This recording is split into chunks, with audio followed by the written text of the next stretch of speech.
Federal law requires that employers get authorization and documentation to pay people for their work. We are not allowed to just cut checks to individuals for their work.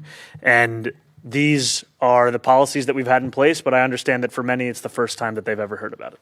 Can you talk to us about, there's been this controversy over the snow laborers and the sort of what some see as onerous need to have documentation. Can you just talk about if that's new and what you make of the controversy?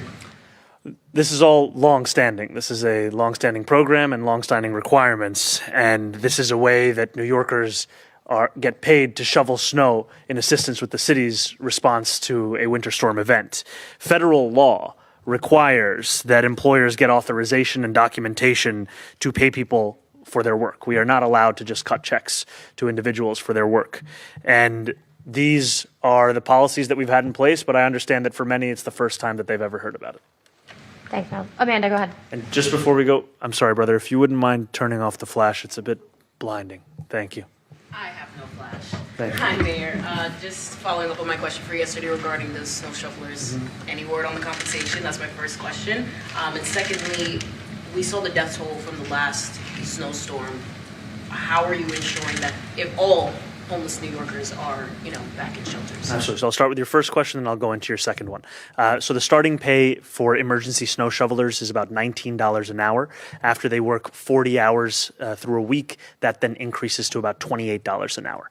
And thanks to the work of DSNY and so many others, we have expanded the pool of emergency snow shovelers. In the previous storm, we were looking at about 500 emergency snow shovelers. Now that pool has expanded to about 1,400.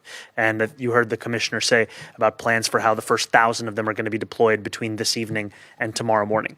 And for our approach during this weather to homeless New Yorkers, we have put our city in an enhanced code blue.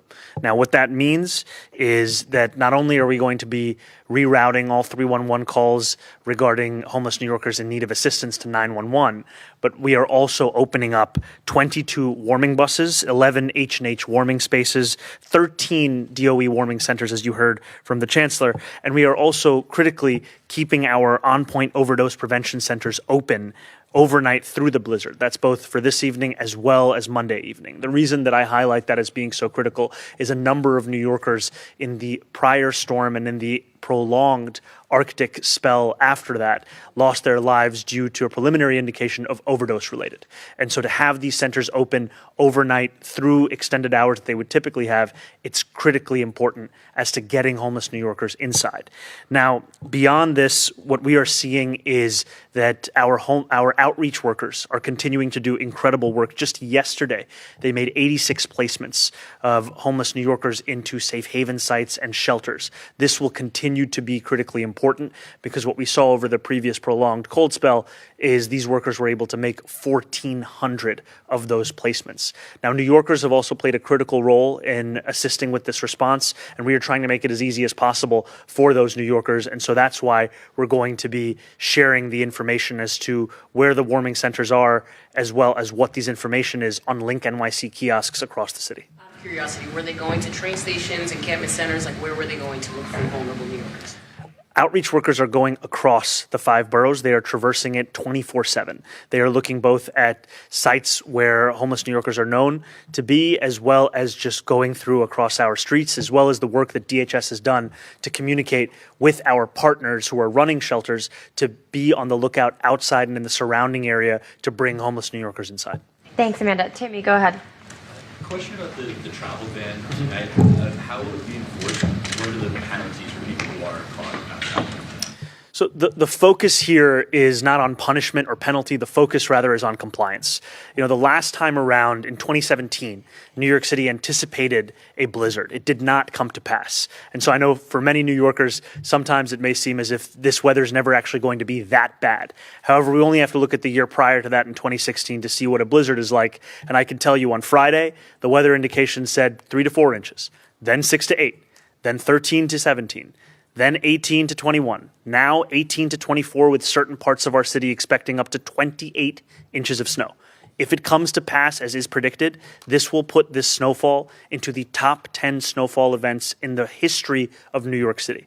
That is what we are looking at. And so the reason we have enacted a travel ban is to ensure that we are keeping New Yorkers safe, keeping them warm, and keeping them at home. And we are going to obviously have exemptions for first responders, and New Yorkers can go to 311. They can call to find out the entire list.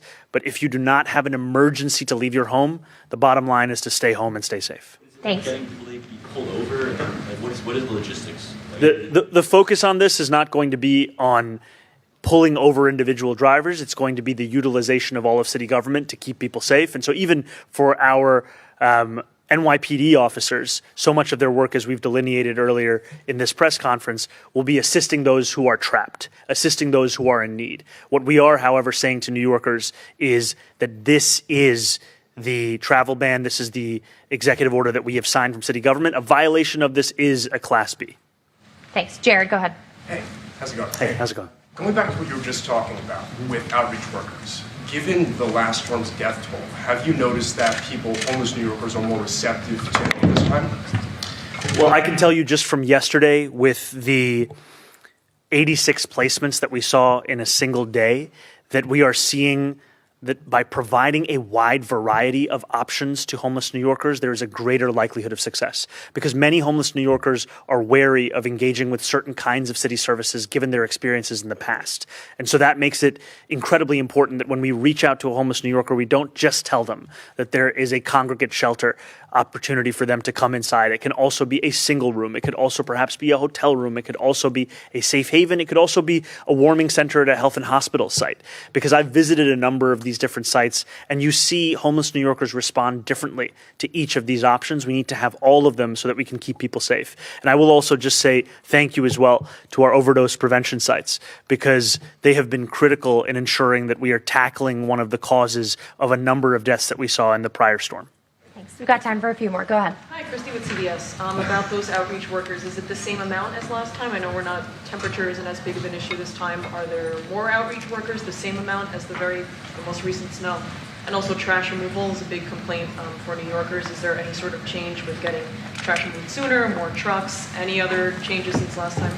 Big complaint also with the snow cleaning and trash removal. So typically when we see a winter storm, the temperatures tend to rise after the fact, which assists with a lot of the melting of ice and snow. What we saw, however, with the prior winter storm was a prolonged Arctic spell, the likes of which the city had not seen in a long, long time.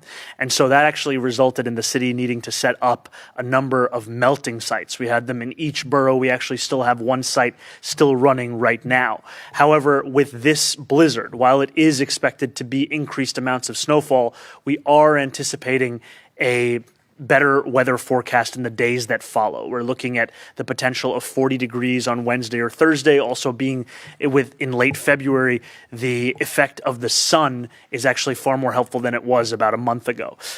When it comes to DSNY, in the prior storm, we had about 2,500 DSNY workers working 12-hour shifts. Now we're at about 2,600. That work is going to be supplemented by now more than 1,000 emergency snow shovelers, which is more than doubling the prior amount. And there's also been the procurement of additional mechanics that we have been able to bring in to New York City, additional tools and items that can expedite some of the cleaning processes that we have in our city. Finally, we are committed to ensuring that New Yorkers are able to get around their city no matter what their mode of transit is. So whether you're a pedestrian, you're a cyclist, you're a bus rider, or you take the train, or you drive a car.